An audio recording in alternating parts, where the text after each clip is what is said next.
What's up, Cerebral NFL fans? My name is Steven Hyder. This is Gate City Sports Media Company. Today's topic, guys, we're going to talk a little bit about Jalen Hurts versus pressure, some of the underlying numbers I found, and kind of talk about this upcoming playoff game and what maybe to expect. I mean, no one ever knows for certain, guys, but we're going to get into that. Before I jump into it, before I forget to plug things, guys, don't forget, if you look down in the description, you'll find a link to the website. I got some merchandise up there, guys. I just finished putting up the water bottles. I just put up 2 more coffee mugs that have the logos on it. I'm still designing the t-shirts and hoodies with logos, but the plain print ones like you see me wear normally in videos, those are all up on the website, guys. Like I said, website's in the link up down below. But today's topic. All right, I want to get into some numbers here, guys, because I did a lot of digging here. And I was quite shocked to see how well Jalen Hurts has played versus pressure. And one of the things that I think needs to be mentioned here is that during the offseason, one of the things I talked about with Jalen Hurts is that the young man has to get better at playing on time within the offense. And one thing I noticed down the stretch of the season, especially in the Arizona game, especially in the Dallas game in particular, those 2 teams really brought pressure versus Jalen to see this young man read the field. And against Dallas in particular, there were some very big missed opportunities back in 2020 to where pressure came, he immediately eluded the pocket, and then he missed a lot of open, stuff that was behind, filling basically. You defeat the blitz by basically filling in where the blitz is coming with the football. So one thing I want to talk about is has there been improvements in the underlying analytics on the 2021 season? Truth be told, there's a lot. There's a lot of improvements, guys. I'm going to be honest with you. Overall, he ranked 69.6 in his overall grade versus pressure. That includes your passing and your running rate, and that's 4th overall in the league, guys. He's number 4 overall in the league. In terms of, we just filter this by the passing, right? Like, okay, Gabe, but the thing is we want to see that he's not leaving the pocket. He's hanging in the pocket, and he's throwing versus pressure. I got you guys. Passing overall, he's 63.4 grading, ranks 5th overall in the league versus pressure. Running, so running ability versus pressure. 82.2 grade, ranks 7th overall. Those aren't bad surface level numbers. And this is very surface level to begin with. We're getting into some of the deeper analytics in a second, guys. Overall, 69.6, ranks 4th. Pass, 63.4, ranks 5th. Run, 82.2 grade, ranks 7th. All right. I wanted to see, how's he doing? Like, okay, here comes the pressure. Are you making big plays, right? What is your big time plays, and what are the things you're getting away with? So I want to take a look at your big time throws versus your turnover worthy throws, and where are you at? That's what I wanted to see, guys. I wanted to see Jalen Hurts, big time throws, turnover worthy passes. What's the ratio? What's going on here? Where does it rank? What's the details here? Big time throws on the season versus pressure. He's got 12. That's tied for number 3. Now there's a big list of guys tied for number 3. It includes guys like Russell Wilson, Joe Burrow, Matthew Stafford, Dak Prescott, Trevor Lawrence, and Derek Carr, all tied with Jalen Hurts 3rd overall with those 12 big time throws versus pressure. Now, the big time throw percentage, which is probably a little bit better of an indicator of how you separate these guys, because some guys may have had more opportunities since, their number at 12 big time throws may not be quite as impressive, right? So how did that stack out? Was big time throw percentage was 8.1% of attempts, guys, which ranked 7th. He was tied with Burrow for 7th in terms of the big time throw percentage rating. It's not bad, guys. I mean, he definitely is making plays off of pressure. Turnover worthy passes. How often is he making a mistake with the football? Maybe you're getting away with it. You know what I mean? 7 turnover worthy passes versus pressure on the season. That's 8th to 9th, and there's some qualification has to happen here, guys. So the reason you have to qualify this is that sometimes they will mix in guys who are not full-time starters. And so you'll have guys that only have like maybe 200 attempts or so that get mixed in. And I'll just tell you guys who got mixed in real quick, guys. Trevor Siemian, he got mixed in. Andy Dalton got mixed in. Huntley got mixed in. Taysom Hill got mixed in. Cam Newton got mixed in.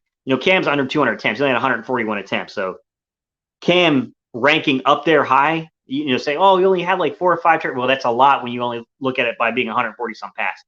So I wanted to filter that. But when I got to the turnover worthy percentage, I think that's different, right? Because now you're talking about your attempts versus the number you have. So I think it's a little bit fair of a grade. And when I looked at that, if you get it by taking out full-time starters, he's 4th overall. But if you include everybody into the mix, he's 14 out of 40 quarterbacks with a 3.5% turnover-worthy pass rate versus pressure. which is a good mark, guys. This is a really, really good number. He's playing well against pressure. It's a very, very big area of improvement for him. But one more thing I really want to get into, right, is I want to get into some of the deeper analytics that deal with further judging success. I want to look at his first downs. I'm going to look at his average depth of targets, right? And then I want to get into one last final discussion there. So first downs. We know you're facing pressure. We know you're not necessarily putting the ball in bad positions. You're pretty good in terms of the turnover-worthy passes. You've hit some big plays. You ranked pretty highly in big plays with 12. But how many first downs have you converted? He's converted 52, guys, which ranks 7th overall in terms of first down plays. 52, not bad. But what's your average depth of target? Okay? You got 12 big-time throws, right? You're not turning the ball over very much. You're not throwing balls and putting them in harm's way. But how far are you throwing the ball down the field? Are you just checking it down and then these guys are getting yak? What's your average depth of target? 13.7, which ranks number 3 overall in the league. Just to clarify that, guys, who's your top 10? Russell Wilson's number 1. Baker Mayfield's number 2. Jalen Hurts is number 3. Patrick Mahomes is number 4. Justin Fields is number 5. Lamar Jackson is 6. Zach Wilson is 7. Josh Allen is 8. A-Rod is 9. Joe Burrow is 10. Sorry, guys. Aaron Rodgers tripped me up there for a second. And Burrow's your top 10 in terms of your average depth of target, first pressure. That 13.7 marker is good. And I want to get into a bigger conversation, but just stick with me because I want to get through all the analytics and then we can dive into what I want to talk about. All right. The next bigger marker is, what is your time to throw, right? What is your time to throw? I got to be honest with you. I think this illustrates a point that this offensive line is really good and it's given Jalen time to throw the football. Because his time to throw is 4.04 seconds. It's the highest in the NFL. Just not surprising because when you just filter Jalen's time to throw, not just against pressure, but just in general, he's got the highest mark in the NFL. But that 4.04 marker, it tells us a lot when you take these next two stats into consideration. Number one, this offensive line is really good and it's giving guys time. It's helping a young quarterback get there, right? So what is the pressure to sack percentage, okay? You're taking 4 seconds to throw the ball. Now, this would be a problem if you're ranked high in pressure to sack rates, right? Because that means, holy crap, man, get the ball out of your hands. He's 6th overall in the league at 13.4%. Only 13.4% of pressures get home and sack him, which is a good rate, guys. In terms of who ranks the highest here, guys, you got Josh Allen, then Patrick Mahomes, Mike Glennon slipped in. It is what it is, guys. We'll do it. We'll let him slip in because of pressures, because of percentages. Jameis Winston is 4th. Taysom Hill, then Jalen Hurts, then Kirk Cousins. Tua is 8th. Trevor Siemian is 9th. And then Trevor Lawrence is 10th. So, NFL ranking on this, guys, the NFL passer rating on this is 76.1% versus pressure, which ranks 12th overall, which means top third of the league. Jalen, by PFF's metric, is a top 5 quarterback, and by the NFL's passer rating metric is a top 12 quarterback, so top third of the league. He's done really well against pressure, guys. This is one area of his game where if you're a hater or not, you've got to give him credit. The simple fact is this. He's gotten better versus pressure. And I think it's an important point to make here, which is Jalen Hurts has gotten better versus pressure. It's kind of favorable for teams to try to get pressure on Jalen Hurts because, number one, he is getting better at seeing pressure, knowing what the reads are behind that pressure, and then you replace the blitz with the football. He's gotten so much better at that as time has gone on. And that's, to me, that's a really important point to make because from where we started to where we're ending the season, I think it's very, very important, guys. I think it's such an important point with him. So some of the things I want to talk about in terms of this, right? The other thing that you can look at this from the aspect is that when you bring pressure, what you allow Jalen Hurts to do is not think too hard about things. It's very important to have that thought process pre-snap, but post-snap, you just strip it all away and you're playing football, right? You're just playing off of instinct. And he seems to rise above when you take away all that and you just allow him to play football. And the other thing is that because he is such an elusive guy, he's so dynamic in the pocket at avoiding those type of rushes, and he's even learning how to slide and move, so it's getting even better. What it does is now the play has broken down. He's eluded your rush. He's special in that regard. We all say you got to play on time. You got to play on time. Like I said, guys, there are rhyme and reason when you need to play on time. You see the blitz coming, you replace the blitz with the football. But also, every now and then when a guy gets home and you can make a miss and now we're off schedule, we see this young man play exceptional football. Nobody wants an off-schedule quarterback until you need an off-schedule quarterback, right? That's kind of the thing, right? Everybody wants an on-schedule quarterback until everything breaks down and things aren't perfect anymore, and he can't elude the rush, and he's just getting dropped when a team's just completely disrupting the middle of your offensive line and just throwing you off. These things are, you always got to take things with a grain of salt because it just depends on how you're looking at things, to be quite honest. All right, guys, so I want to get into the games. So I went through week 1 through week 18, and I took a look at which teams were pressuring Jalen Hurts. So I went by the total number, then I broke it down by the percentages because I think that those are very important distinctions because there was a switch up that happened around week, well, we'll say actually it was right around week 7. We're going to be honest. It was right around that week 7 kind of game. But one thing you will notice here is there's going to be a sharp decline in how often he's being blitzed. Let's begin with week 1. Atlanta does not bring pressure against Jalen Hurts, guys. Only 23% of his snaps. There was 9 total. Week 2, 14 snaps he faced pressure, which accounted for 46.7%. San Francisco brought pressure against Jalen Hurts. Or, put another way, they gained pressure because you don't necessarily have to blitz to get pressure. Pressure just means you knock a guy off his spot, you hit the guy, or you sack the guy. Week 3, Dallas, 10. Only 20.8% of snaps. Dallas very much kind of zoned him a little bit. Week 4, Kansas City, 27 total snaps, the highest mark on the season in terms of total number, 47.4%, which was the highest on the season at that time. Week 2 was the next highest one with that 14 pressures, which accounted for 46.7%. So percentage-wise, the highest, and total volume-wise, the highest so far. Week 5, Carolina, only 10 snaps, 25% of his snaps in total. Very much tried to zone him a little bit. Week 6, Tampa Bay, 18, 54.5%. I want you guys to hear the point I'm about to make. Tampa Bay came at him 18 times, which is not the total. It's not the highest in total volume, right? But it is absolutely the highest in percentage rate. Percentages of snaps, dropbacks, where he faced pressure, 54.5%. It was the highest against Tampa Bay on the season. Week 7, Las Vegas, 18, which accounted for 45%. You guys notice the stretch we're on all of a sudden?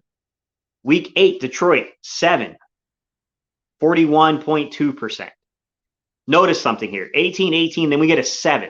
But if you look at the percentages tell you a story here. 54.5%, 45%, 41.2%. He would not face a 40% marker of pressure again until week 17 at Washington. What happened? What happened starting in that Detroit game, the last time he faced a 40% pressure rate? The run game took over. The run game took over, and we see those pressures start coming down by 8 to 10%. So for the rest of the season, the Chargers, 8 pressures, 33% of snaps. Denver, 9 pressures, 34.6% of snaps. New Orleans, week 8, 8 pressures, 26.7% of snaps. Week 12, the Giants, 13 pressures, which was high, but only 37.1%. The number's high, not the percentage. Week 13, he didn't play versus the Jets. That was the ankle injury. Week 14, we had the bye week. Week 15, 12, numbers pretty high, but percentage 37.5% Washington. Week 16, Giants, rematch, 10 pressures, 33%. Week 17, Washington, 13 pressures, 44.8%, which was the next highest one he didn't play versus Dallas. What I see here, guys, is when we leaned on the running game, number one, because of the volume and the amount of snaps that we were taking in the running game, it slowed down teams' ability to actually get a pass rush on Jalen Hurts, which I think does matter. And I think, is kind of an important distinction to make, that because we leaned into the run game, it slowed down teams' ability to pressure them. But number two, and I think this is a pretty big important point here, is the offensive line got better because it was able to maul and beat people up, which took the breath away of guys late in games to be able to do that. They were not able to get pressure on them late in games because, number one, we kind of lean into our run late in games. But number two, teams just don't have the breadth. But number three, and let's be honest about this, the third thing that we could talk about here that has meaning, has merit, is this. You're running the ball, you're getting them out of breath, right? But also, you're bringing balance to your offense. When you bring balance to your offense, you're going to bring down the pressures. You're going to bring down the pressure rate. You're not going to face nearly as many. So it was a very smart switch up, man. The running game, the impact of switching the ball over to a run-dominant offense, it's paid dividends in multiple ways. Sometimes I think the stuff goes undiscussed. It doesn't get disclosed. We don't talk about it. But the numbers behind Jalen Hurts versus pressure, they tell a really, really decisive story about how smart that switch was in week 8. Really week 7, if we're going to be honest. It really started with the Raiders. how smart that switch up was in week 7 with the Raiders to start leaning on our running game, start playing to the strengths of the offensive line. If you look at these deeper analytics, guys, it's all there. All right, guys, I'm going to do some comments real quick. What's up, Andrew? How you doing, buddy? I appreciate you tuning in today, man. 1 of 3 things is going to happen. Tim Craig, how you doing, buddy? Good morning, man. I appreciate you joining in, man. He said, I'll be there. Appreciate you, man. Chalk it up, Sports Philly. What's good, man? How you doing, sir? Said, morning, Gates. Good morning to you guys. Philip Preston, let's go. What's up, buddy? Andrew said, on Saturday, 1 of 3 things is going to happen. 1, Hurts is going to play well and win. 2, Hurts is going to play well but lose. And 3, Hurts is going to play poorly and lose. In my opinion, IMP win for him. I don't know, man. Look, I mean, yeah, there's going to be a winner or a loss, of course, but we'll see. I mean, it's hard to say. Ben Adams said, morning. What's up, Ben? How you doing, man? Dirty, what's good, my guy? He said, GM Gate City. Everybody hit that like and subscribe. Appreciate you, man. The game is at 1 on Sunday, guys. Just an update there. It's at 1 on Sunday. Philip said, that's what I'm talking about. Jalen Hurts stats sounding really good for rebuild season rookie quarterback. Yeah, and and to dive deeper into it, like the coaching staff did a really good job of diagnosing, okay, we're throwing the ball too much. He's not really reading what's going on that well. Defenses are figuring out the RPO basis of our offense. We've got to switch some things up, right? Because there's just too much pressure getting to the young man, and we're not putting enough points up against certain teams. Now, we got some points on Kansas City and some other teams, but we definitely got hurt a few times, and they made a very smart decision to switch things up. What's up, 2020 Vision? Good to see you, bro. Bobby Murphy said the Saints sacked Brady 4 times in that 9-0 game. That's how you beat Brady. You disrupt the interior middle. You got to knock Brady off his spot, to be honest. That's really how you get to him. Chalk It Up Sports said, question. So basically, it's advantageous to develop a quarterback who's better at off-schedule plays versus a quarterback who's better at on-schedule plays. It's pertinent to the offense you run, Chalk It Up Sports, right? So, I mean, nothing's ever apples to apples with those things. Depending on what your offense is, depending on how its functionality works, things like that, that will dictate what you should do in terms of, do I need a guy that I can extend? Like, so if I would argue that Shanahan style of offense, you want a guy that's probably a dude that can play a little off schedule, right? Just because a lot of your offense is based upon motion and movement. But if I'm going to be in a system like what McDaniels runs, I'm probably going to want a guy that's a fast processor and gets the ball out of his hands quickly. Dirty said, I'm over here feeling like Terrell Owens. That's my quarterback. Hurts is our quarterback of the future. That's funny, bro. I like that, man. That's real funny. Bobby said, Wentz will be watching Hurts in the playoffs on TV. Yeah, you got a point. He will. He will. Wentz's QBR against the Jags, who lost 8 straight games in a must-win game, 4.4. Yeah, dude. Yeah, it was bad, man. It was definitely bad. It was definitely a bad outing for him. 4.4 is hard to explain away. Antonio Holmes said, Gate City, great information on point. Hurt season. Appreciate you, Antonio Holmes. Bird Gang 31, what's good, man? How you doing, sir? The legend of Hurt season starts this Sunday. Rare breed. Well, while some of your comments come in, guys, I'll talk for a few more minutes here about some things I found out about, just talking about the matchup with Tampa Bay. Which, when I looked over all this, the thing that stood out to me the most is that while the volume of number of 18 pressures wasn't the most in quantity, right? The most in quantity was week 4 against Kansas City, which is very much a blitz-heavy football team. What I can say definitively here is that 54.5% pressure rate, very high. Very, very high. Now, I want to keep some things in mind here. Pressures does not necessarily mean blitz. It just means you move the quarterback off his mark, right? So you got to hurry. You hit the quarterback, so you got a QB hit, or you got a sack. So it doesn't have to necessarily come through blitzing. It's by any means necessary that leads to those 3 things equates to a pressure, basically. And Tampa Bay was the most successful at pressuring Jalen Hurts out of anyone we've played. Now, I will say, obviously, when we played Tampa Bay, it was before we started to really lean into this running game. And that's a good marker to kind of watch in this game, guys, is to pay attention to how much pressure they're gaining if we're starting to go back to that running game, right? Because that's been a switch up that inside the division, I think the division had us pegged a little better. And I think they did a better job at getting pressure, right? You got 13 pressures against Washington in week 17, which was 44.8%, almost 45%. Those numbers are really high, like with San Francisco's 46.7%. Kansas City's 47.4%, right? Tampa Bay's 54%. The Raiders 45%. Detroit's 41.2%. Then we had like 1, 2, 3, 4, 5, 6, like 7 games to where things balanced out in those 30s, right? So I mean, to me, that's a big key. That's a big matchup here to watch, is to see how the pressure kind of works its way out with the new style of offense we've implemented since then, because the most successful team at putting pressure on our quarterback was Tampa Bay. And we got to see how that's going to play out. What's up, Vincent? How you doing, buddy? He said Wentz had 27 touchdowns and 7 interceptions, again, which is like the 4th time in his career he's finished with those totals. So odd. Not really, man, because sometimes that stuff can be a little misleading, because those are very surface level stats when you just look at your overall touchdowns and interceptions. You got to look at how he's playing in situational, calls. What's up, Beachhead? How you doing, man? I'm doing good this morning. Doing well, guys. 2020 said, was listening to J.C. Allen, and he was saying the Eagles D-line can't get the pressure the Saints D-line got because Saints defense have a higher level of aggressiveness. Your thoughts, Gates?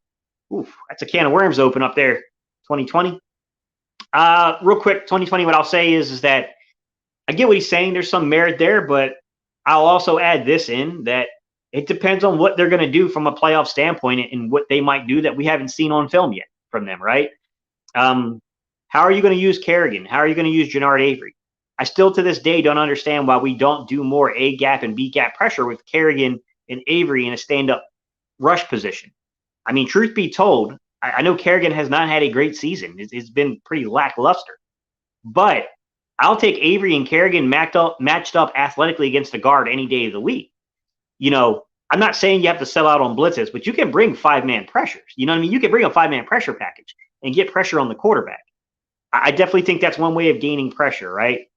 Other ways of gaining pressure, I mean, I've talked about this kind of before, but, you take a kid like Milton Williams, a young man like Milton Williams, right? Athletically gifted. He's not a nose tackle. That's not his build. It's not what he is in the league. But there are certain packages you can run where you utilize a fast guy. Think back all the way to that Steel Curtain defense and Joe Green and those guys, where you use a guy that might be a little undersized for what you would typically think for a defensive tackle, but is explosive. And you tilt your front, you tilt the nose, and you play him in a zero shade alignment. And then you just tell him basically, Milton, you got one job and one job only when we put you in this position. Your job is to simply beat Jensen off that football. When he hikes the football, you beat the snap. You create havoc in the middle of that pocket. You knock Brady off his spot. I would love to see them do some stuff like that. So, look, I get what J.C. Allen is saying, but I got to be honest, man. I don't know that, I don't know that that's going to be factually true once we actually start seeing these guys on the field and we see Gannon's scheme and what he's going to do, because, Gannon's thing is he doesn't like to sell out the coverage in order to get, pressure. So you're going to have to find ways with 4- and 5-man fronts to gain that pressure. And I don't think Gannon's afraid necessarily to run a 5-man front, you know what I mean, to try to get guys one-on-one with the matchups and the blocks. I don't think he's scared to do that. I think it's more so like selling out for blitzes. He doesn't like to do that. And, you got Tampa Bay, which is very much a dink and dunk and then beat you over the top type team. They're kind of a weird team to match up against, because in terms of average depth of target, they're like the highest in the league in terms of completions over a certain percentage. But they also dunk the ball down a lot too. So they play both sides of this thing a little bit. They'll dink and dunk you and run at you until you draw up your defense, and then they try to beat you over the head over the top. You know what I mean? So it's a little bit of hodgepodge here, 2020, to be quite honest, man. It's just a matter of how they're going to play it. And I have no clue I have absolutely no idea what Gannon's going to do. I also talked a little bit about 2020. I talked a little bit about big nickel and playing. I'm sorry, Bird Gang. I got you, man. I'll get to you in a second. Playing big nickel and utilizing that safety rotation, right? You got matchups with Gronk and stuff like that. So try to get some size with guys like Marcus Epps. Try to get some size with, moving guys like maybe, Epps you got Epps out there. You can also move like say McLeod out there. You can do some different things to get matchups on those tight ends to get a little bit more height, a little bit more physicality. So that way we're not having Avonte Maddox in a clear mismatch trying to, trying to keep up with them, which I think could be a huge, huge problem, a huge, huge mistake. What's up, Bergang31? He said, a whole new offensive scheme this time around. I agree with that, right? That when you look at these pressure rates, when you look at the underlying data of the pressure rates, we see starting week 7 was like, week 7 and 8, when we first started adapting the run, we still had these really high pressure rates. And by the time you get to week 9, there's a complete and utter drop off, and we're not facing nearly as much pressure anymore. A lot of that has to do with the design of the offense. You're right. There was a big switch up there. Antonio said, yo, was I the only one that felt kind of bad for Wentz? He looked embarrassingly bad then and would throw an awesome pass. And I was like, there you go. Then 5 straight in the dirt. Wow. What's next for him? I don't know, man. I mean, they got some pretty big decisions on their hands. I mean, hard to say what they're going to do with Carson, because that's a really tough situation to find yourself in as an organization, because you trade it, you gave up a first-round pick to go get this guy. You've lost your first-round pick in the current draft, so that's not an easy decision. 2020 Vision said, at Bergang31, I believe in the legend, but my God, Brady put up 5,300 yards passing, 43 touchdowns, and 12 interceptions. Scary. Yeah, thankfully they're going to be down a few guys this Sunday, so that's going to definitely help 2020. I'm glad they're going to be down a few guys because, yeah, not the greatest of matchups you want to see going into the season, no doubt about it, man. Philly Talk Podcast. What's up, Mike? How you doing, buddy? He said, we was missing Lane Johnson, Dallas Goedert, and Jordan Mailata was on the right side, and Dillard played. Fair points, man. Fair points of why we might have gotten up to a 54.5% pressure rate. So why they might have had so much success. Where I got to dive in because I don't know how many. You got to look at in terms of like blitzes. Did they sell out for blitzes? I don't know that side of it, Mike. I'd have to dig a little deeper into the stats to see that, into some of the analytics to tell. But that's a very good point about why they might have had that over 50% pressure percentage on dropbacks, because 54.5% on dropbacks is like ridiculously high, man. Philly was, he's talking about week 6. I'm so pumped for this game Saturday. I hear you, Philip. I mean, I am too, because I think we're going to have a better showing than people think. I think some of the national meeting members are kind of just, they're writing us off. And I think we're going to make this, at minimum, we're going to make this very competitive. Bobby said, I understand we lost BG, but we went from 43 sacks, 3rd in the league, to 29 sacks, 31st in the league. Is it just players underperforming, or do you think it's more of the scheme, Gate? I think it's a little bit of both, Bobby, to be honest. I know that's kind of a cop-out answer. I get it. But I do think it's a little bit of both, because we did run a lot of 2-gap early in the season. You got a new system, a new scheme. Guys have to adjust to that. Schwartz's scheme, those dudes had played in it for years. So, there was a lot of familiarity with the scheme. So anytime you adjust like that, there's going to be some differences. I also think it had a lot to do with mixed matches in terms of the depth that you have your coverage at. And then, what your expectations are for your offensive line to create and disrupt plays. And, we see that on the average depth of target. Like, we have the lowest depth of target of any defense in the league, where teams just take what we give them and they dump it down. Of course, that's going to affect your pass rate. So that's going to have a big emphasis on why you're not getting pressure. And I think, Mike brought up a comment a couple Sundays ago when we were doing Battlebirds podcast. And he said, Gate, I don't know the numbers, but he said, I'm going to be honest, man. I feel like, when I watch film recently, it feels like Gannon's playing more man coverage than he has. When I went and looked at it, we went from being like an 18% team with like Slay and Nelson and those guys to being up over 30% man coverage. So playing more man coverage means limiting the windows, which means we see more pressures getting home now. But it's part of Gannon's system, is to keep everything in front of you and then rally to the football and tackle. That's going to have an effect, man. Definitely, man. You're going to definitely have an effect if that happens to you.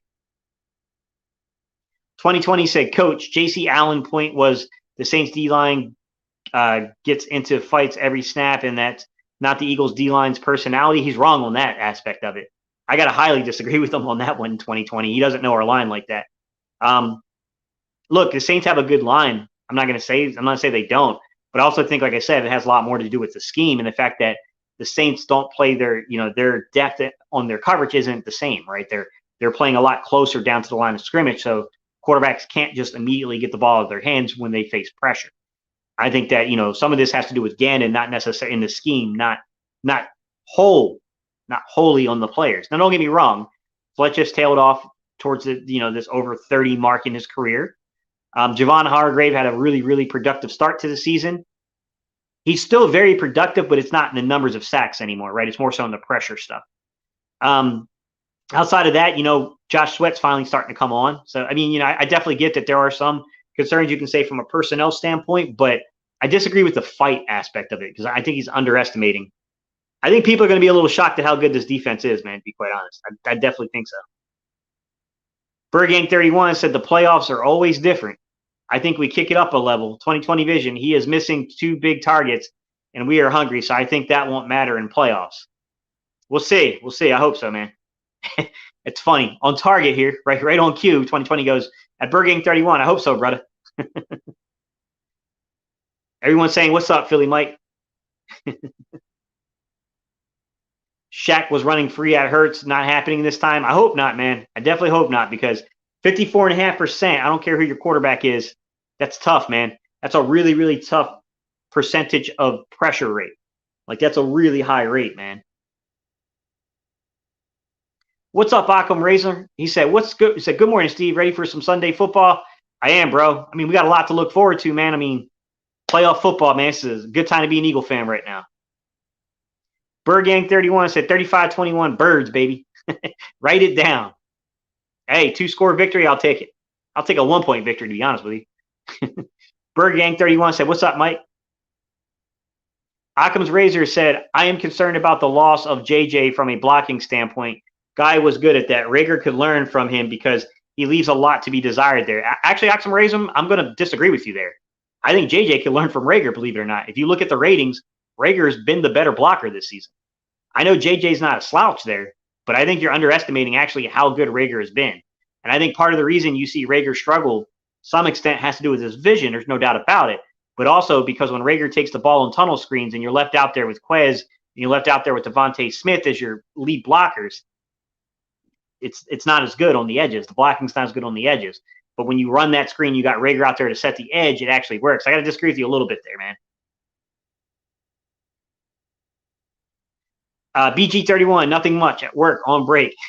Appreciate you tuning in, Mike, on your break, bro.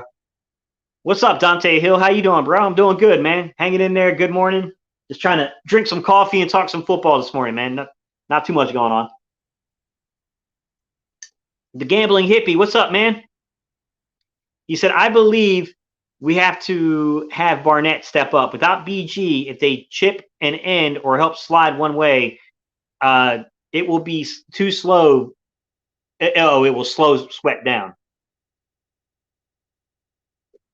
I would counter, though, if you try to do that, you can go to a 5-man front. They can go to a 5-man front. So that way you can't really use that. And if you do that, you're going to if you do that, you're going to allow a free rusher. You can do that. I mean, depending on what they're doing, you can definitely try to get the defense flowing to one side and try to go backside with the screen or something. I mean, teams do that a lot, but the point being, you can go to a 5-man front and avoid that. And if the Eagles were smart, that's what I'm saying. You bring in like a Kerrigan and you stand him up. You bring Avery in a stand-up joker pass rushing role and you bring them over the A and B gaps. So that way, if they do try to slide their line, their guards got a lot to account for. I think one thing that helps us, the Gambling Hippie, is that Tom Brady is really good at working the pocket in terms of sliding and moving, but he's not exactly a motion quarterback. He's not athletic like that. You know what I mean? So I do think that kind of helps us a little bit. They're not going to they're not going to come out there with Brady and start running a Shanahan system. What's up, Takeem Hilton? How you doing, man? Doing well, guys. So what I'll say is that Jalen has been really good against pressure. Massed improvement over what we saw last year. Tampa Bay got the best success rate against us versus pressure on the season. Mike pointed out some important details to why that may have occurred. The fact that, we really had a kind of a beat up line going against them, and Dillard was at left tackle, Mulatto was at right tackle. Things weren't ideal per se from a protection standpoint. Certainly better than, it'd be interesting to look back at our numbers last year as we went through 14 line changes to see percentage-wise what was the percent of pressure. That would be a really interesting comparison to see. But obviously, I think Mike's pointing out something that's, it's very valid, which is when you're shuffling your offensive line, it's pretty hard to play effectively. And, when you got a team like Tampa Bay that's no slouch, and you know that they got a really good defense. It's hard to beat them. But I will say is that it's going to be tough because I know the Eagles are going to try to run the football. I got full faith that this team will try to commit to the running game. The question to me is going to be, can you move Vita Vea up out of his gap responsibility? Can you move him out of his gap, gain the hole you want to run through, and be able to run inside zone? Or are the Eagles going to fall into – they could do a couple of things. Number one, they could fall into an outside zone running scheme and just attack outside the tackles. Or they could try to do some things like lead power – well, not lead power. They can do some things like power. So they can do a gap running scheme to where you start pulling tight ends and you pull guards and you try to gain leverage and then you try to get outside. So, I mean, we'll have to see, guys. I mean, I definitely think that this is going to be a very interesting matchup. I will say that if Levante David is a no-go, for Tampa Bay, that's very favorable for the Eagles because Levante David makes that core a lot better defensively. So, I mean, him being out is a very, very favorable thing for the Eagles. I'm not going to lie. Dante Hill said, so what is Nick's scheme on offense, as you can see, and why Gardner scores on first drives while Hurts can't? To begin with, Dante, I would say that some of that has to do with the opponent we played. The Jets are not the greatest opponent in the world. Dallas is not necessarily the greatest opponent in the world in terms of giving up points. Dallas is very good at turning the ball over, and we do have to factor in the fact that while Dallas played the majority of its starters, they were without guys like Micah Parsons, and they were without, one of their better corners on the field. So, I mean, we have to look at the fact that they did take both of their corners out of the game, and they were playing without, pretty much one of their better pass rushers. So the pass rush mixed in with the coverage wasn't quite the same. With that said, it has a lot to do with the way Gardner diagnoses his defenses and moves the football within rhythm and within time. So if you have the better game plan coming out, he's going to give you the opportunity to execute that game plan. But what I will also say is that stupid penalties knock us off too at times. When we commit dumb penalties, it knocks us out of, the ability to get points. And that's something that has to be talked about of partially why we stall. Also, we got the ball first, which is something I've been preaching that the Eagles need to do more of, which is get the ball first. Because I do feel like sometimes with our defense giving up as many points as given up in the first quarter, you can disrupt the flow of your offense real quick if you're already down, 14 points by your second possession. That's never a good look. You know what I mean? You don't want to be down 10, 14 points by the time your offense takes the second possession, because now you got to start wondering about, okay, are we going to stay committed to what our game plan is, or are we going to start to diverge from what that is? And I think that plays a role in it too, Dante. But in terms of what they are differently from quarterback skill set, number one, we've given up points where we haven't taken field goals. But number two, it's a matter of staying on schedule. It's about playing, executing what the offense is, making quick reads, getting to your checkdowns and moving the ball. Andrew said the defense and the defensive scheme will sink the Eagles this weekend. Maybe, maybe not, man. I'm not going to make any assumptions on that. I mean, guys deserve an opportunity. Guys deserve an opportunity to prove their merit because, to be fair, while Gannon has been really bad in the first quarter of football games, his second half numbers are quite good. So, I mean, he deserves a shot. Akam said Kelsey is coming back next year. How do I know? Because he got one snap maybe at his last ever home game and wasn't emotional like Big Ben. Just a hunch. I don't know. I mean, I'll say this, Akam. I would like to have Kelsey back because he's a good football player, but that's not going to be a forever situation. You know what I mean? Like, I will say that if Kelsey retires, they're going to have to try to do something with his contract because we will assume dead money if he retires. And that's never good. You know what I mean? They would probably want to do some stuff with his contract to prepare themselves, get themselves prepared for the dead money hit that they would take because he's pretty much, bowing out, going out. So, I mean, hard to say, guys. I mean, I don't know what Kelsey's going to do. I would love to have Kelsey back.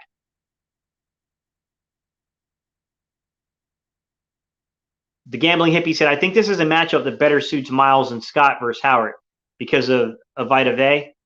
Well, I mean, it depends, man. I mean, Howard's going to at least fall forward. Those guys got a tendency sometimes to fall backwards.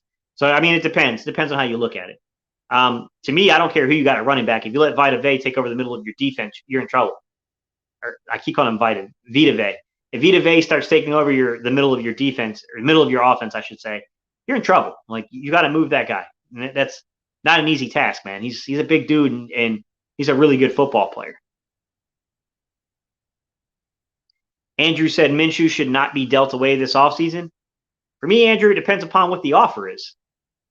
I mean, if someone's going to offer you good value, you deal them. I mean, you're not going to hold a backup quarterback just for giggles, man. I mean,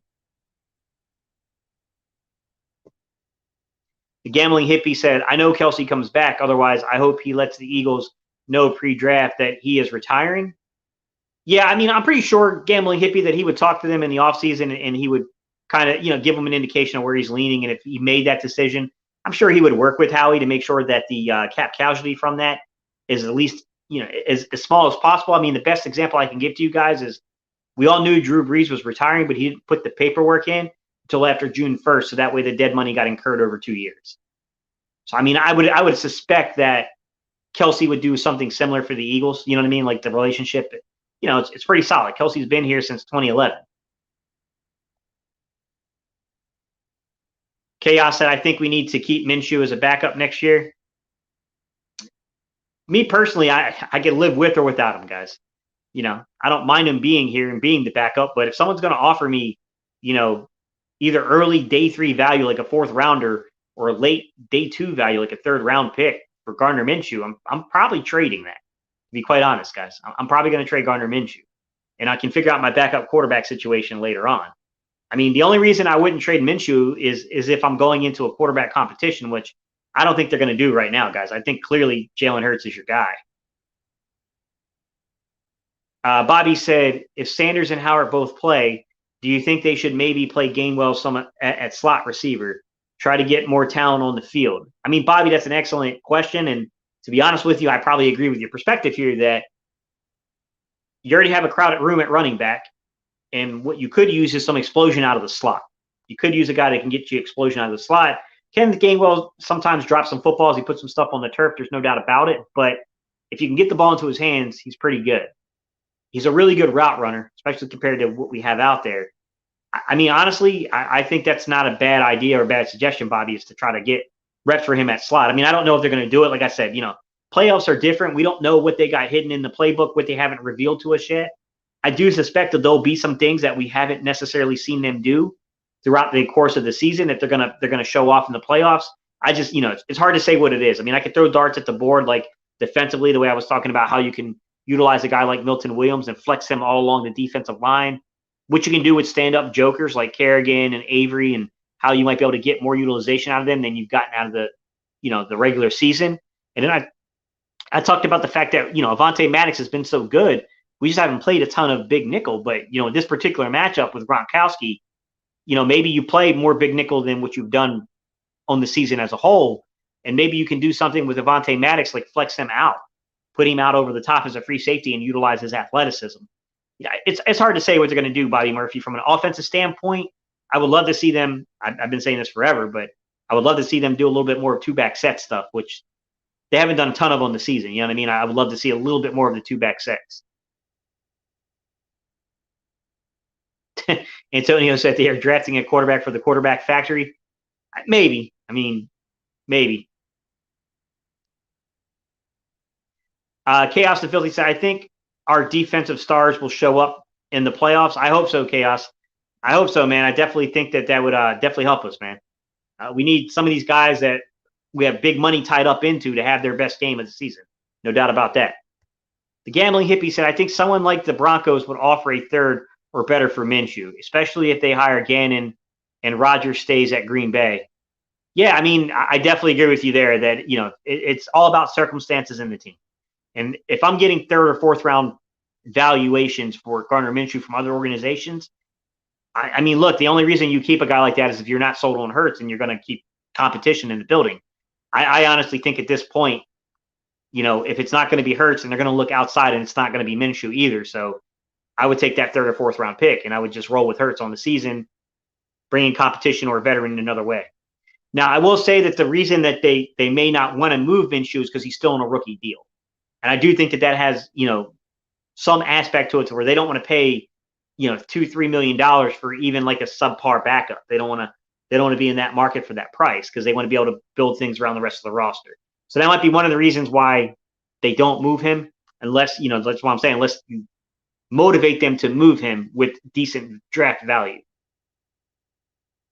With 3 first-round picks, I cannot trust Howie to make the right drafting choices. Well, Jorge did pretty good this last season, man. I mean, you got to remember, it's not just Howie. Howie's not the only person that makes these picks, man. Howie's he's the litigator or the person who mitigates disputes between scouting, between the coaches, between analytics, but he himself does not set the draft board. And to be honest with you, 2018 was a really good draft. 2021 was a really good draft. So, I mean, it's not like he hasn't had those drafts with the right people in place. You know, Tom Donahue helped leading the draft board last season. He did really well. And, you know, you can look at how he's good at and what he does. Like the way he moved from 6 to 12 to 10, picked up extra first-round picks and still got Devontae Smith. That's a boss move, man. That's a boss move. So, I mean, I think people are sleeping on what Howie can actually do. Sometimes Howie makes really boneheaded decisions, but every organization doesn't. Every organization misses on guys. Like we talk about the Eagles, and we talk about the whole Jalen Reagor and you know Justin Jefferson thing. We were not the only organization that didn't realize what Justin Jefferson was going to be. Would the Colts be interested in Minshew? I don't know. 2020. I mean, you know, they definitely got a decision on their hands about Carson. Greg Ward should take Reagor snaps in the playoffs. I don't agree with taking everyone's snaps, man. That's Reagor's still the better player if you get the ball into his hands, but I do think Greg Ward deserves to have more snaps in games. He should have never been completely removed from the offense because while Greg Ward does not have the same explosion as Reagor or Quez or some of these other guys, what he can do is he can separate. And that's something that kind of got lost in the shuffle things. But also you got to keep in mind, Dom, you're not necessarily playing Greg Ward to take back Reagor because Reagor plays more flanker than he does inside the slot. So you really be talking about Quez being moved to the flanker to take some of the reps away from Reagor, and then you would be playing Ward in the slot.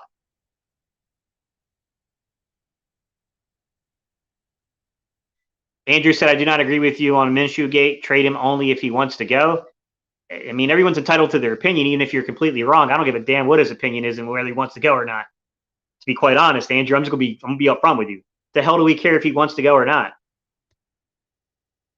The gambling hippie said, I heard somewhere that Devontae Smith said something in a presser when Gainwell is working with us, as in with the White House. Yeah, no, I mean, but he's been doing that all season, going back to even training camp, though, the gambling hippie. So, I mean, that's been known, like that he works with the receiving corps. Sam the Artist, formerly known as S4L, said, we need to utilize zone blitz against Brady. That's how Broncos beat him in the AFC Championship game with Manning, who was way past his prime. Von Miller was used in coverage and had a clutch interception. Yeah, I agree. The problem is you got to be careful with blitzing Brady because Brady's very good historically against the blitz.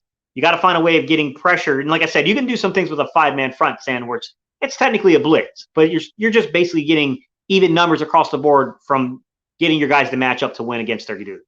And I do think that you can do stuff like that to gain an advantage there, Sam, but, you know, we'll see. Chaos, I believe we used 2 of our 3 picks in the first round and trade 1 for a player or more picks. Possibly, Chaos. I think that's very possible that we don't use all 3 just because it's real expensive. It's very, very expensive. Michael said, I think Eagle fans are delusional about Minshew. He had 2 good quarters in the Jets versus the Jets. I'm sorry. We'll be lucky to get anything for that bum. I disagree that we'll be lucky to get anything from him because he's still better than dudes that are starting on Sunday, Michael, if I'm being honest. He's better than a handful of dudes that start games on Sundays. With that said, yes, I think some people think he's better than what he really is. Dante said, quarterback factory, you mean tight end factory. Dallas, Jack, Tyree, a lot of potential. Yeah, the guy we brought over from Indianapolis, man, I didn't know a ton about him. I knew that he had been an offensive coordinator before. He spent some time in the league in important positions and stuff, but I didn't know much about Jason Michael, to be honest, but he's done a pretty good job. And we had really good tight end coaches underneath, really underneath Doug. I mean, we had guys that did a really good job. And I mean, we've been fortunate, man. We've definitely been really, really fortunate. Andrew said, think about it, Gate. No mistakes, Minshew is a valuable piece. Do not understand his value. Do not underestimate his value to this team. He's a backup quarterback. His value is his adequate play for a cheap price, man. Like, no, you don't like you don't allow a guy to stay here just because they want to stay here, man. That's not the way things work, man. Chaos the Filthy said, I want to see Ward toss a touchdown to Watkins. I just want to see a touchdown. I don't care how it occurs. Personally, Chaos, a touchdown by any means necessary. Exactly, Philip. Nobody cares what Gardner Minshew wants. We trade him if we have to or need to for draft. Exactly. I could give two craps what Gardner Minshew thinks or wants. That's irrelevant to the conversation. The reason you keep Gardner Minshew is that if you don't get the right evaluation for him, he's cheap as a backup. He's on a rookie contract. You know that you can trust him to at least execute a style of offense. So that's why you would keep him. So that way you don't have to pay $3, $4, $5 million for a backup quarterback with experience. But in terms of what his feelings are about wanting to stay here, that's not a part of the evaluation. Nobody cares about that in the front office, honestly. I mean, it's all great, and it's nice that he endeared himself to the fan base and everything. Don't get me wrong, guys, but that's not part of the evaluation, though. Rushing Nation 1. I went Lloyd and Gardner. Why not trade back with the 19th and get a sleeper like Brisker, Burks, etc.? It just depends on what they want to do, Rushing Nation. I mean, like I said, I don't have any control over that personally. Possibly they might do that. I don't think that they're going to take necessarily 3 picks right where they are. I'm not saying that I can 100% guarantee that to anybody. I'm just saying if you take 3 first-round picks where we have them, you're spending overall eight like 0.7 million or so, something along those lines, guys. But you got to factor in what they call the rule of 51. So no matter what in the offseason, you got to carry 51 players on your. So this is the rule of 51 means. During the offseason, you have to carry 51 players on your roster against your cap. On your roster, you're carrying a lot more than 51. You actually got to carry 90. But you got to carry 51 guys against your cap. So when you draft a guy, you got to deduct the league minimum salary because no matter who was there, you get what I'm saying? You're still paying that anyways. So you take that 8.7 and you got to multiply $705,000 by 3 and you subtract it from the 8.7. That's how much money you're paying for 3 first-round picks, which would probably be about roughly around $6 million, high fives into $6 million for 3 first-round picks. Dante said, what's the love fest with Minshew?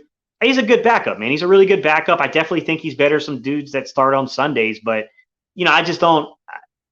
When I look at Gardner Minshew, his feelings about wanting to stay here, that doesn't factor into why I would or would not keep him, man. It's all about football and the finances, right?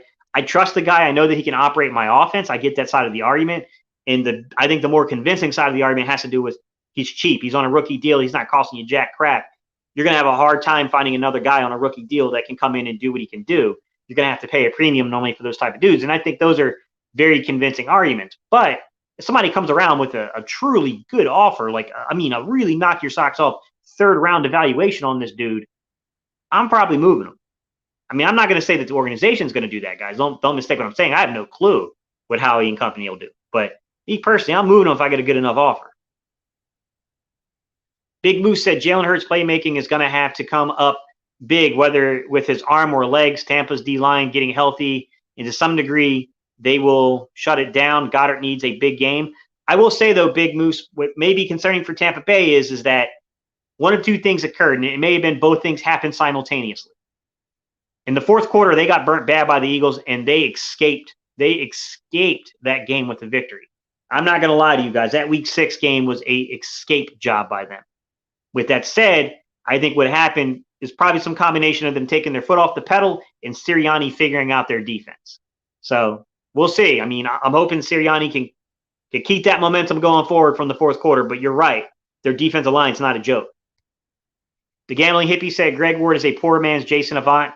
Keep him on the field in 3 wide-out sets. Put Rager in at times, even in the backfield, and 2 back sets. I like that idea, Gambling Hippie, and I would love to see them utilize him more so coming out of the back just because, number one, you're giving them free releases, right? Now, I'm not saying that you necessarily have to pull snaps away from other guys, but if you do let's call it a 2-back set, but it's still really 11-man personnel because Rager's still a wide receiver, but in spirit, you're running a 2-back set there.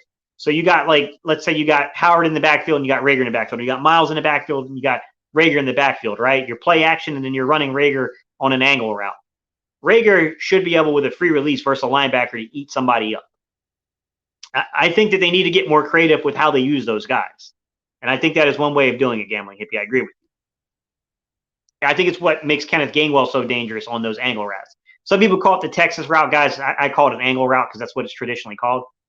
The Gambling Hippie said Tyree Jackson looks like a stud in the making 2 or 3 years from now. What do they do though, man? Because he tore his ACL, which was such unfortunate timing to tear your ACL. I'm not too sure what they do now because I'm not too sure he's back by camp.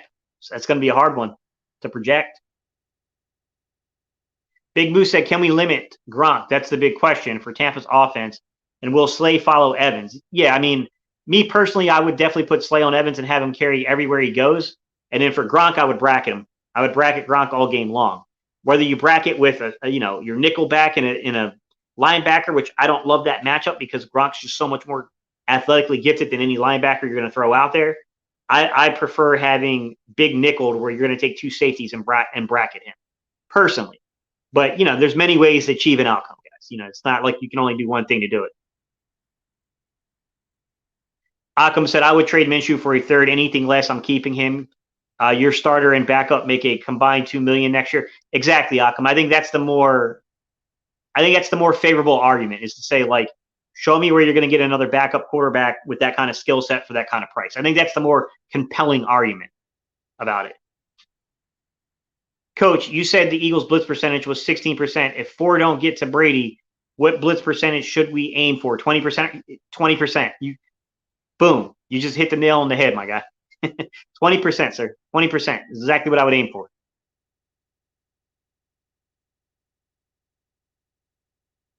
Big Moose said, like and subscribe, guys and gals. Gate always gives us the cerebral side of football. Appreciate you, Big Moose. Bobby said, we gave a 6 for Minshew. If some teams offer Howie a third or a fourth, he's probably gone. Exactly, right? Like, it's two-sided. There's two folds to the argument. Number one, he's cheap and he's productive. I understand wanting to keep him, but I'm just saying I'm not factoring in his feelings into that equation. But on the other side, we paid a 6, and if there's a team desperate that needs quarterbacks and they bet on the wrong horses, so they need a rookie contract and they need a bridge quarterback and they're going to give up a third, I'm moving him. I'm definitely moving him. He's gone, in my opinion. Dante said, after the national championship game, I'm hesitant on Lloyd. He was not a factor in the Utah game. I wouldn't let one game, though, in particular, especially when there's financial decisions being made in those games. You know what I mean? Like, I wouldn't let one game necessarily move me off of him.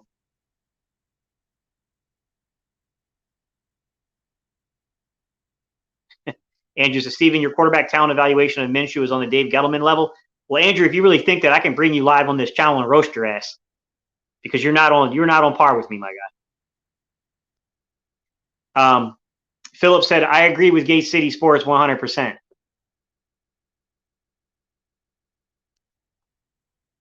Occam said, folks can talk smack about Minshew if they want. Besides passing yards, he had better numbers than Trevor Lawrence's rookie year, just saying pedigree. Right, but you also got to look. See, these numbers can be deceiving, though, Occam. That's the thing. I'm not saying Minshew is bad, but when your team is bad and you're facing a lot of off coverage, there's a lot of opportunity for a guy who doesn't necessarily try to push the ball vertically to play on schedule and have results, right? Now, when you see that his attempts go up higher and the game's getting put into his hands a little bit more, those numbers are not quite as impressive, man. I did a whole breakdown on the channel about that.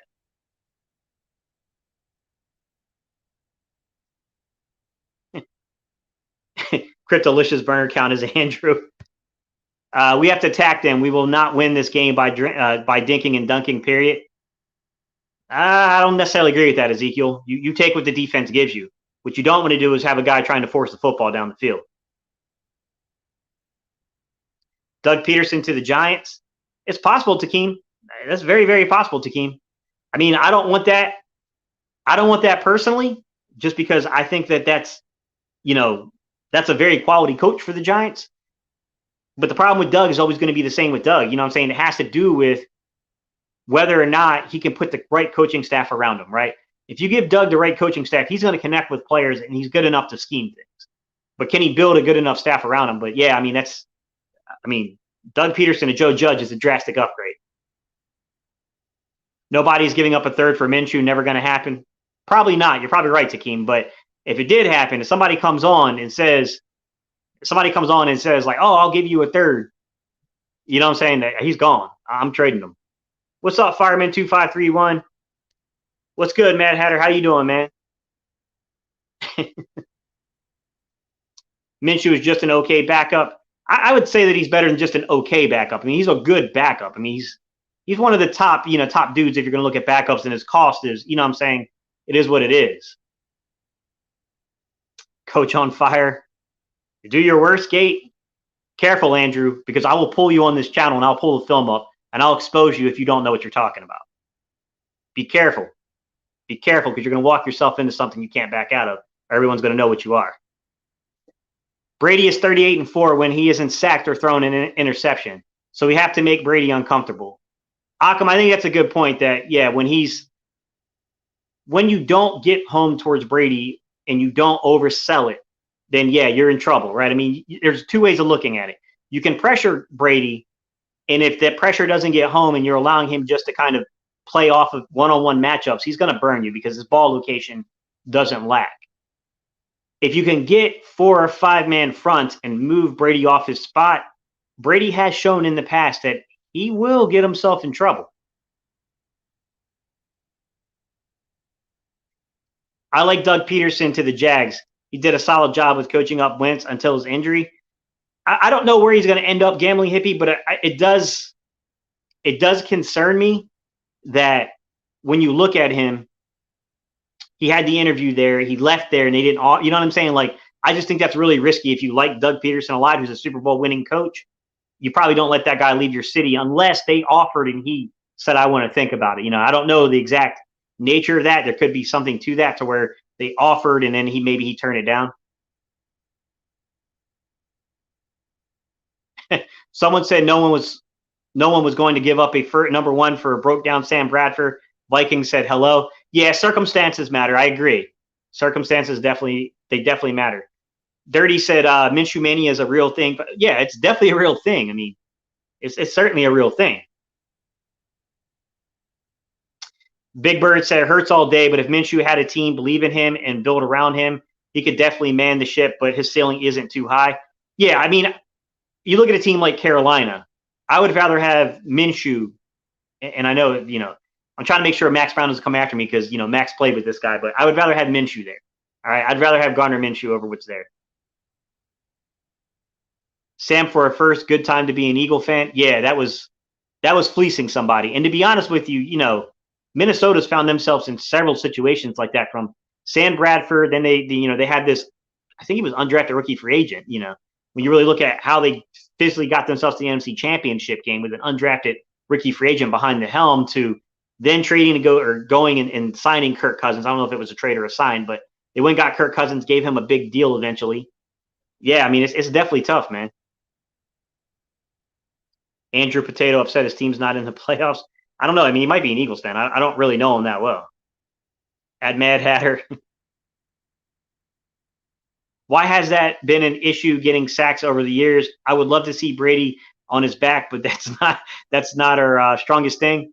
Dante, I would say that, Brady's really good at reading things. He reads things pre-snap, and, I do think, I think it was Gambling Hippie was talking about zone pressures, and if you can get somebody to where you can confuse them, that's where things get a little tough, man. Like, you gotta be careful with that, because if he sees it, he's going to expose you. But if you can get him where he's not seeing that zone pressure coming, so you wait for him to look to one side of the field, so okay, his play side's going to be this side of the field, and you bring pressure from the opposite side. I think that's more so what the Gambling Hippie was talking about. But you have to have guys that have a good feel for the game. Communication has to be on par in the secondary, and the timing has got to be there. And then you need to have guys that are pretty good pass rushers from the secondary if you're going to do that. And I think Maddox is a tough dude. He's a hard-nosed football player. I think he plays pretty well in the box. I don't know how I grade him as a pressure guy, bringing pressure off the edges and stuff. I think that's where bringing in a safety might give you a little bit more value for your buck there, if you will. Thoughts on Ridley and still getting Burks late? Yeah, I mean, if you could do that, of course. I mean, look, Calvin Ridley's still a good football player. You're going to pay him $11 million for next year, and then you're going to, you might only have a 1-year situation where he moves on. I mean, it's hard to say. I mean, yeah, you would improve your receiving core drastically. Michael said A-gap pressure is the key versus Brady. The Ravens did that in their matchup with him in the past. Our problem is we're more of a SAW team. The few times Gannon does blitz, They simulate a lot of pressure too. They like to simulate pressure a lot, Michael Irvin. It's tough to say, man. Like, look, I definitely agree with your overall point, which is if you can get through the A and the B gap, you can disrupt the pocket. You can make him move the pocket, move out of the pocket, move where he wants to be. That's your better bet. And you have to be careful because if you bring zone blitzes, and zone blitzes normally going to come from your secondary, you better hope that he doesn't see it coming. That's very true. Andrew said, Gate, what I'm saying is that Minshew is right now a very valuable piece to this team. I don't care about his feelings about trading. He's an asset. Trade him at the right time to the team. Right, but Andrew, you said earlier that you brought up his feelings about being traded. That's what I was saying. I don't disagree that Gardner Minshew is not a good football player. I think Gardner Minshew is a very good football player. That's not what my point is. You brought up that, you wouldn't trade him if he doesn't want to be traded. And I said his feelings about being traded shouldn't be a part of the evaluation. You don't go off of what a dude feels like in terms of that situation. I mean, to put it another way, Andrew, take Gardner Minshew out of it because that's a sticking point, right? So let's just remove Gardner Minshew from the conversation so we're not getting stuck on this name. Insert any other player. Would you honestly give a crap whether or not they wanted to be traded or not, right? Because let's be real, Howie Roseman, when he's made bad decisions with contracts and things like that, I know that a trade is a little different of a scenario. When he's made bad decisions with contracts, it's because he's failed to move on from a guy when he should have. That's kind of how I look at it, man.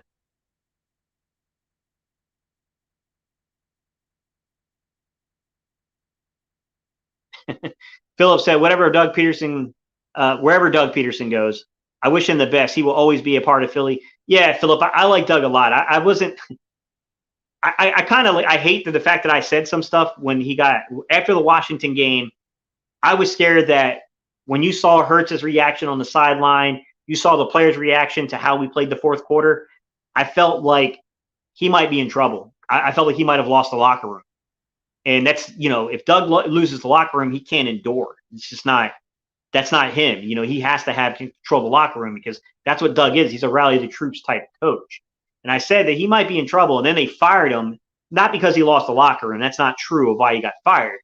He got fired because of a disagreement with management, into which I think he was right. To be honest, Doug was.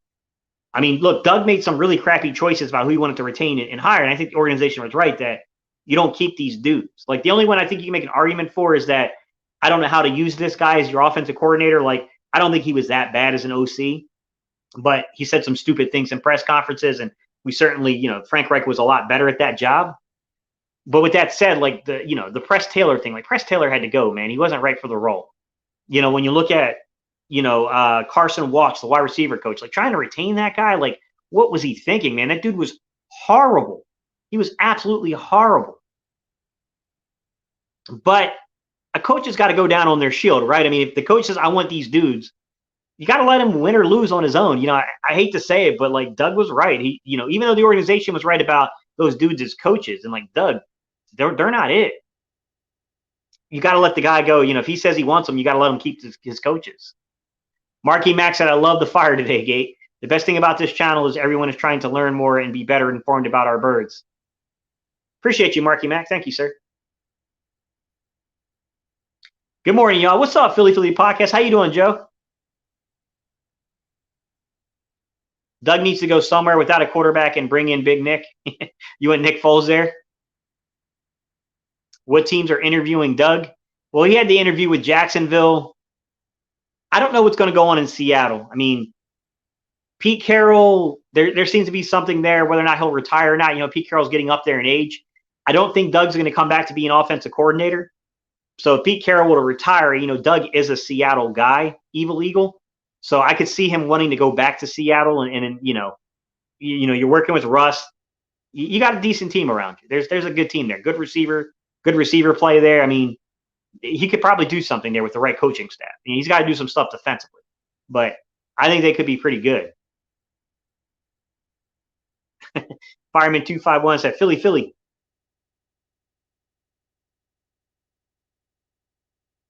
Dante said, I love Doug P., but the coaching staff wasn't it. But wasn't there a story of Wentz calling plays and how he's setting game day rosters? Not really. So Dante, people took that a little out of control. Wentz wasn't calling plays. So I made a video on this where I was talking with Max Brown and we were defining what that means. He wasn't calling plays. Wentz had the autonomy that most quarterbacks do once they've been in the league for a while, right? So once you're in a league for a while, they normally give you the autonomy to change things, right? Go to an alert at the line of scrimmage. So it's not necessarily calling the play, it's changing the play at the line of scrimmage based upon coverage. And Doug took it away from him because some of the things that Wentz was checking into were the wrong decisions. So Doug took it back from him, and that caused like a big rift between Carson and Doug because Carson felt like Doug didn't trust him anymore.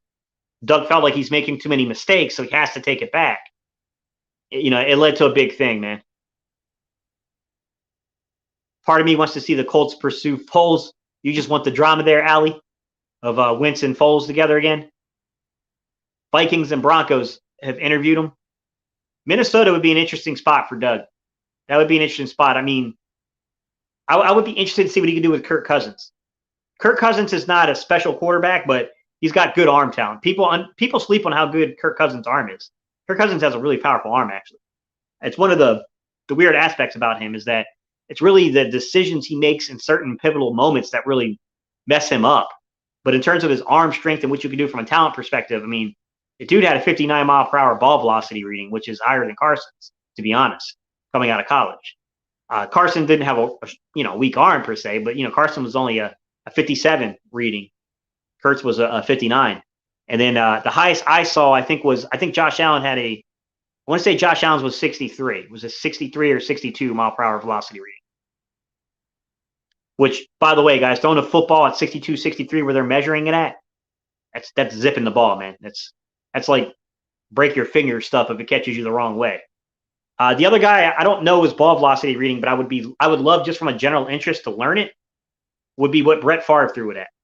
Because, there was a lot of conversations where, some people didn't like Brett because they felt like he was putting too much on the football. And, there were conversations and talks about how Brett had broke dudes' fingers with the ball.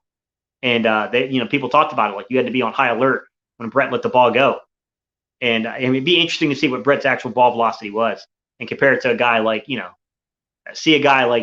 Josh Allen compared to that. Aaron Rodgers also has, Aaron Rodgers had a really flawed mechanics coming out of college. He had a very high ball carriage. He was like up here. It was very, looked like he was playing football in the 1920s when he got first came out in the league. To be honest with you guys, he spent 2 or 3 years on the bench behind Favre, where he was really refining that mechanics. And then I want to say A-Rod's probably pushing 60 some mile per hour, fastballs. That's funny. 60 mile per hour ball velocity, to be quite honest. Tom Brady had a 61 mile per hour reading in 2019. And Tom Brady's he's an exceptional story, man. Tom Brady went from having an under average, he was under the average for ball velocity when he came into the league to over a 20-year career. The amount of work and detail he put into that, strengthening his arm, guys. He had a 60-some mile per hour ball velocity reading in 2019.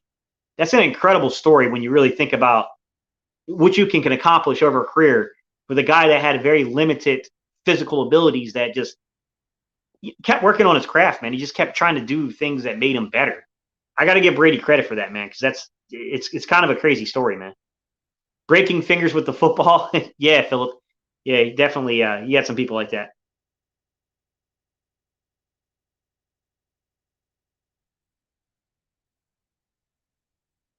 I always thought that Jay Cutler from an arm talent was A1. Yeah, he was. Cutler's issue was never arm talent. He was a very, very good football player, and he definitely had an arm on him in terms of the ball skill. When I say good football player, in terms of what he did on Sundays, not so much. He was definitely all over the place. Cousins 59 mile per hour. I didn't know he lasted to the third. Yeah, kind of crazy, right? Because if you're just drafting off of and I think it's a good round evaluation for him though, because when you get to the third, the fourth rounds, I think you should be kind of looking at more so potential ceiling, right? A guy that oh man, this dude's got a 59 mile per hour ball velocity. If you can get this dude coached up, there's something here. But yeah, I didn't know that about him coming out of college either. Can we get a quarterback breakdown video? Yeah, we're going to do draft profiles, guys. Those are all coming up. As soon as we get to the offseason, I'll break down and we'll do some I'll probably do top 12. I'll probably do my top 12 quarterbacks just because I'm going to break it down by the upper third of the league. And then, of course, I'll evaluate Jalen Hurts no matter what, just because Jalen Hurts should still be evaluated, obviously, since this is an Eagles channel. So we're going to do all those things, guys. All those things will definitely be coming up. All right, guys, we're coming up on an hour and 15 minutes. I'm going to hang out for about another 5 minutes if you guys got some questions. pop them away, man. I'll do the best I can to answer in these next 5 minutes or so. But yeah, I definitely think that there's some underrated dudes when you really look at them. I think Derek Carr is underrated. I think Kirk Cousins is underrated. I think it's crazy is that Jimmy Garoppolo, in my opinion, is a little overrated. But, if you just looked at quarterback wins and losses versus teams above 500, right? Coming into 2021, Kirk Cousins was like 7 of 30 something. He's got a really bad record against winning football teams. But Jimmy Garoppolo was 9-6 against teams with winning records, which that always cautioned me because I would not put Jimmy Garoppolo on the top of my board of anything. You know what I mean? So I always tell people that when you hear that, Jalen Hurts is 0-6 against winning football teams. Number one, the Saints finished with a winning record. Number two, when we played the Broncos, I think the Broncos had a winning record or they were at least 500 when we played them. So I think it's deceiving. But I think the third point that gets left out is that Jalen Hurts' first start was against a winning football team in New Orleans. So if we went by his first 6 games, he was 1-5 against winning competition, which, by the way, is the same exact number to a T to what we see from Herbert with the Chargers. He was 1-5 in his first 6 games against winning competition. So I do think that stat's a little inflated, to be honest with you. Coming into 2021, Aaron Rodgers had a losing record against winning teams. I think the moral of the story here is it's hard to beat winning football teams consistently. And that's always what I look at, guys, as I say, people talk about the winning football record stuff, the winning team record stuff. The thing is that wins and losses, that's a team statistic. That's not an individual statistic. It's weird to try to apply that to an individual. Washington football team took RJ3 and then Cousins in the third. Yeah, they definitely went for the trying to upgrade that quarterback position, no doubt about it. Dirty said, what's your score prediction for Sunday? Oof, that's a great question, man. I'm going to say it's going to be 28-31 Philly. I'm always going to pick the Eagles just because I'm an Eagles fan. You're never going to see me not pick Philly. But I'll say this, I think this game's going to be close. I think this is a game of if you can keep them under 30 points, you keep them under 35, you got a shot. But if you keep them under 30, you got a really good shot. You're going to definitely be in this game. Now, if they start getting up into the 40s and stuff, it's a hard game to win. I don't know that you can win that one. But I'm going to say 31-28 Philadelphia. Dante said 35-20 Philly. I'll take it, guys. Like I said, I'll take a 1-point win. I'll take, 14-13 Philly, to be honest with you. I don't care how it shakes down. As long as it's a win and we move on to the second round of the wild card, I'll take it. Or second round of the division, I should say division round. 49ers versus Cowboys prediction, Gate. Ooh, that's a tough one, man. I'm going to say San Francisco 24, Dallas 20. I'm going to say 24-20 San Francisco. And I don't think Dallas is bad. I know people probably think, oh, you're trying to troll Dallas, man. That's wrong, Gate. It's not. I'm not trying to troll them. That's not what I'm saying. I just think that out of all the teams that Dallas could have matched up with, they matched up with the wrong one. I think it's a really bad matchup for Dallas. I think Dallas is more talented than they are. I just think that San Francisco's offensive line and defensive line is particularly physical. I think it's a really, really bad matchup for Dallas, to be honest.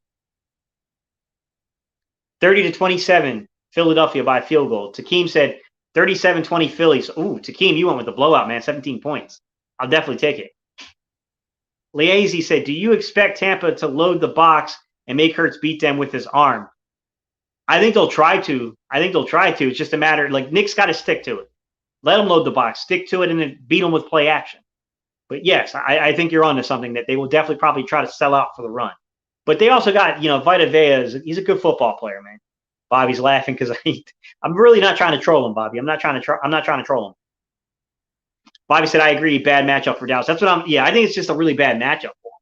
I just think they drew the wrong end of the stick in terms of the way things fell out. I think that they would have been, honestly, I think both 6 and 7 seeds were bad matchups for them. Phillips said, I like to troll Dallas.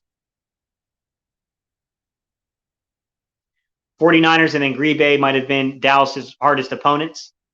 Yeah, Green Bay is going to be hard for anybody to beat, but Green Bay is difficult because you got to play in Green Bay, and that's freezing cold weather, man.